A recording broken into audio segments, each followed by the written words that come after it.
Decadencia desde adentro.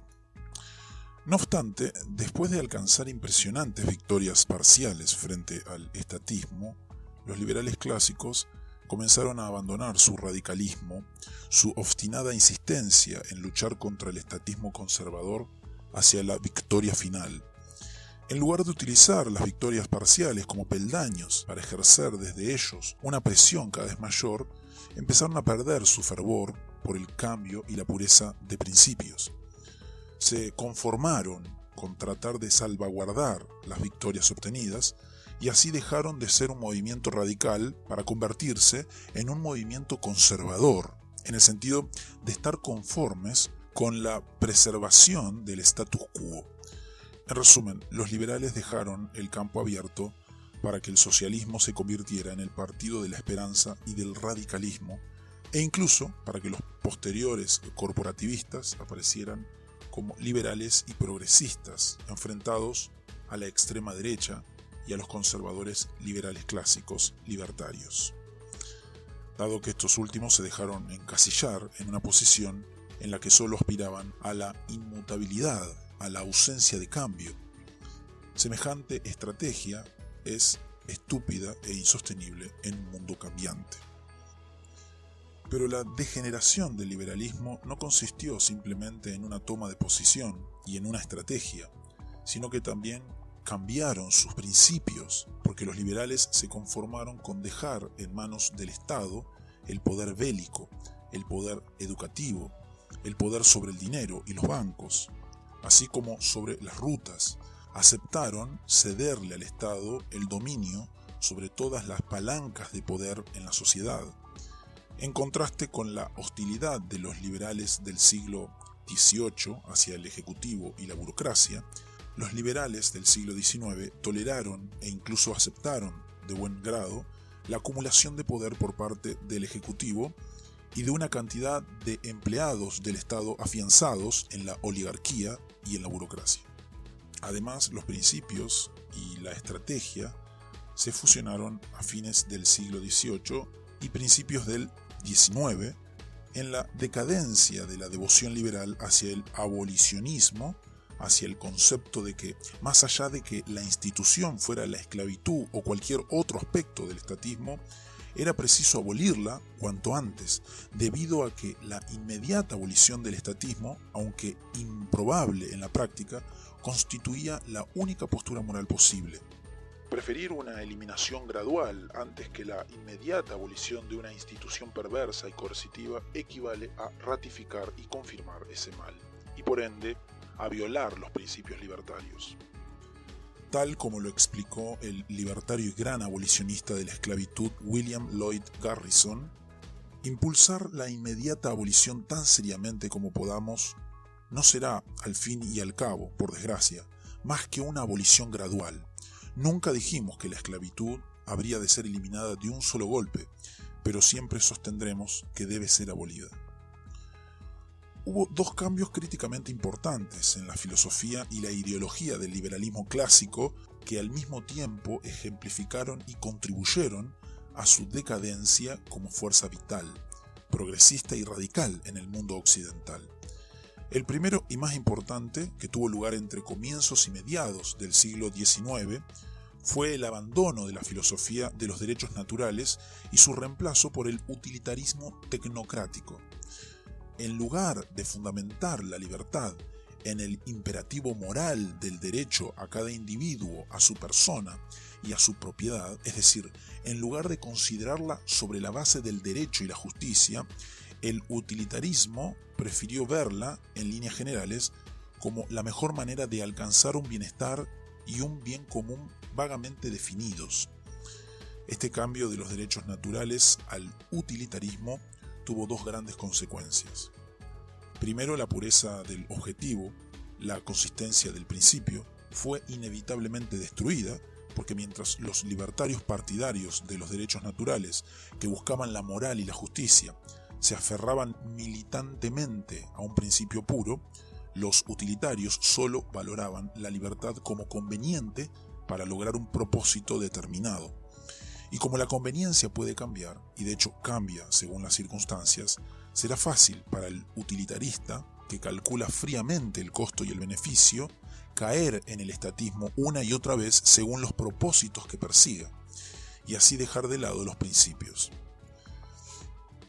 Precisamente esto es lo que les sucedió a los utilitaristas benthamitas en Inglaterra, a quienes, comenzando con un libertarianismo y un laissez-faire especial, les resultó siempre más sencillo deslizarse cada vez más hacia el estatismo.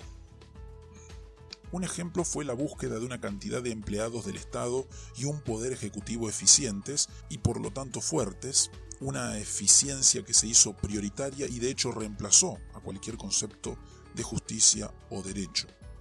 En segundo lugar, y esto es tan importante como lo anterior, es muy difícil encontrar un defensor de lo utilitario que también sea radical, que luche por la inmediata abolición del Estado y la coerción. Los utilitarios, con su devoción por la oportunidad, se oponen de modo casi inevitable a cualquier clase de cambio intranquilizante o radical. Jamás hubo utilitarios revolucionarios. Por lo tanto, nunca son abolicionistas apremiantes.